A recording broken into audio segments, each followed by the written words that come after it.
नमस्कार, देवश्री किचन मध्ये आपलं सर्वांचं स्वागत आहे। आजच्या आपल्या रेवर स्पेशल मिलेटच्या रेसिपी मध्ये आज मी तुम्हाला भरपूर प्रमाणामध्ये प्रोटीन, कॅल्शियम आणि फायबर युक्त आज मी अशी नाश्त्याची रेसिपी घेऊन आलेली आहे, जी तुम्ही लहानांपासून मोठ्यांपर्यंत कुणालाही देऊ शकता, तुम्ही खाऊ शकता।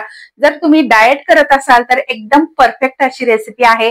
त्याचबरोबर ही लहान मुलांच्या टिफिनसाठी तुम्ही देऊ शकता, छोट्याशा भुकेसाठी मुलांना बनवू देऊ शकता किंवा घरात तुमच्या वयस्कर लोक असतील तर त्यांच्यासाठी देऊ शकता।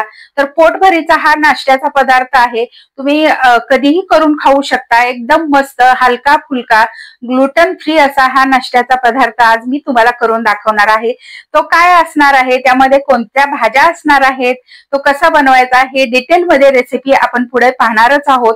रेसिपी पूर्ण पहा, आवडल्यास लाईक शेअर नक्की करा। त्याचबरोबर तुम्हाला जर माझ्या मिलेटच्या रेसिपी आवडत असतील तर माझ्या चॅनलला सबस्क्राईब करायला विसरू नका। त्याचबरोबर तुम्ही इंस्टाग्राम वरती असाल तर इंस्टाग्राम वरती मला फॉलो करा। चला तर मग वेळ न घालवता रेसिपीला सुरुवात करूया।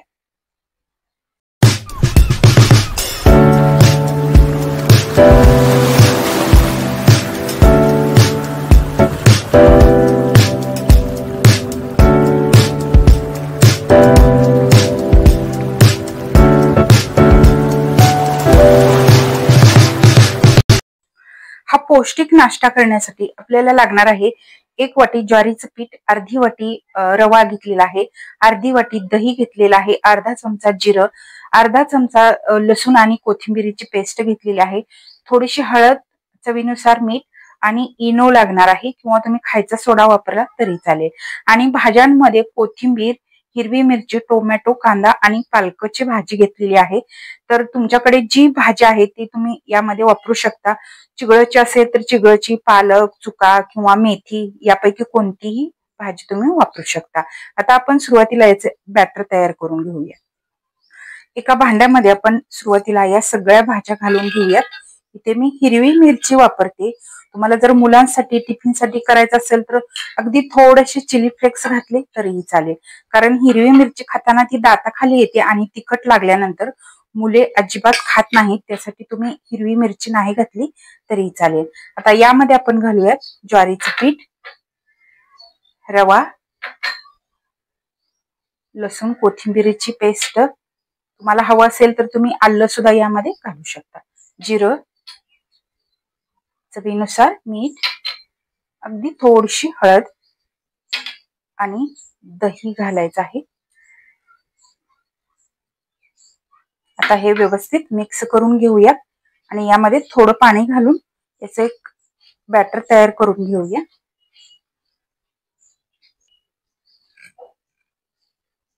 लागेल तसं थोडं थोडं घाला।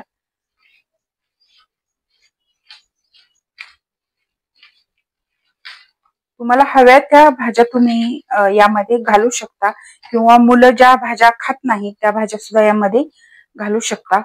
कोबी, फ्लावर मुलांना खायचं म्हटलं की नको वाटतं, ते सुद्धा तुम्ही यामध्ये घालून मस्त असं हा नाश्ता करू शकता किंवा मुलांच्या डब्यासाठी करू शकता। तर हे व्यवस्थित आता मिक्स करून घेऊया।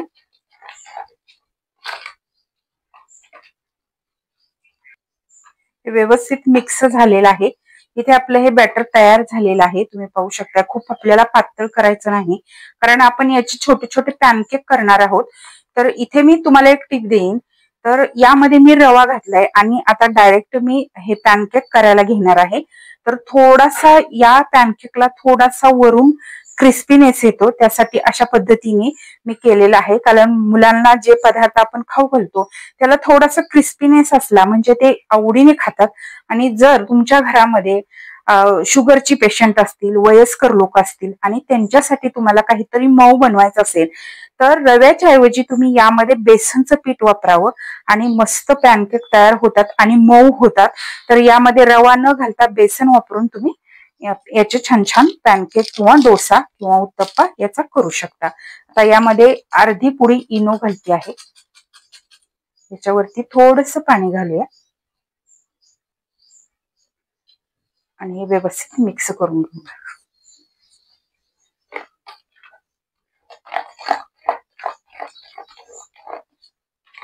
इथे आपलं हे बॅटर तयार झालेलं आहे। आता आपण याचे छोटे छोटे पॅनकेक तयार करून घेऊया। तवा आपला गरम झालेला आहे। आता याच्यावरून आपण थोडंसं तेल घालूया। तवा गरम झाला की गॅस बारीक करायचा आहे। व्यवस्थित हे पसरवून घ्यायचं आहे, कारण यावरती आपण छोटे छोटे पॅनकेक करतोय, त्यामुळे चहू बाजूने तेल लावून घ्यायचं आहे। आता याच्यावरती आपण हे बॅटर घालूया। तुम्हाला जेवढ्या साईजचे करायचे आहेत त्यानुसार तुम्ही करू शकता। इथे मी छोटे छोटेच करून घेते।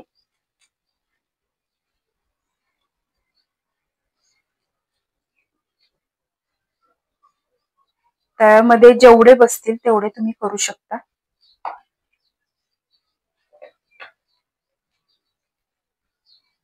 मस्त। आता याच्यावरती आपण एक 2 ते 3 मिनिटे झाकण ठेवूया आणि एकदम बारीक गॅसवरती हे पॅनकेक छान खरपूस होईपर्यंत भाजून घेऊया। एक 2 ते 3 मिनिटे झाल्यानंतर झाकण काढून पाहूया। वरून आपले पॅनकेक छान सुकलेले आहेत। तर आता याच्यावरून आपल्याला थोडंसं तेल घालायचंय आणि दुसऱ्या बाजूने हे पलटून घ्यायचं आहे।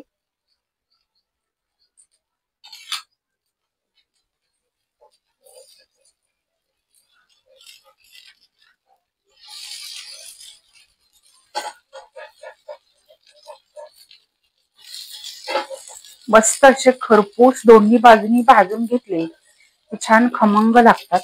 तर त्यासाठी आपल्याला अशा पद्धतीने छान भाजून घ्यायचे आहे।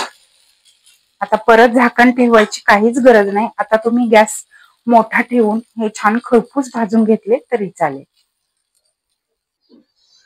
दोन्ही बाजूंनी मस्त असे आपले छोटे छोटे पॅनकेक भाजलेले आहेत। तुम्ही पाहू शकताय मस्त रंग आलेला आहे आणि वरून छान क्रिस्पी झालेले आहेत।